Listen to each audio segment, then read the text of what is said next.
ஆனால் இன்றோ நவீன உலக மாயையால், ஏஐ டெக்னாலஜியின் நவீன வளர்ச்சியால், ஆழ்துளை போடும் கொடும் கருவியினால் பூமியின் இதயம் வலியினால் ரணமாயிற்றே. காகிதம் மறைந்து நெகிழி பிறந்ததால் இரத்த நாளம் வெடிப்பது போல தரை வெடித்ததே. கண்ணாடி மாளிகை வானுயர கட்டடங்களால் வெப்ப அனலில் அதன் வனப்பும் மறைந்ததே. பசுமை செழுமை நிறைந்த பூமி, இளமையுடன் மகிழ்வை தந்த பூமி, இன்று காய்ந்து வெடித்து வெடிப்பு பாலங்களாய் கண்ணீர் சிந்தி வேதனைப்படுகிறதே.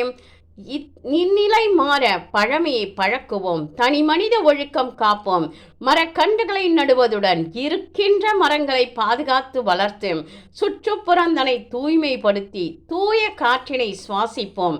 வரும் சந்ததியர் உணர்ந்து செயல்பட, வாழ்வியல் தத்துவத்தில் பயின்றிட, பசுமையின் புல்வெளியில் மென்மையுடன் செழிப்பான மாசில்லாத சூழ்நிலையில் வாழ்ந்து மகிழ்ந்து பூமியை காப்பதே நாம் இன்றைய தினத்தில் பூமிக்கு தரும் பரிசு.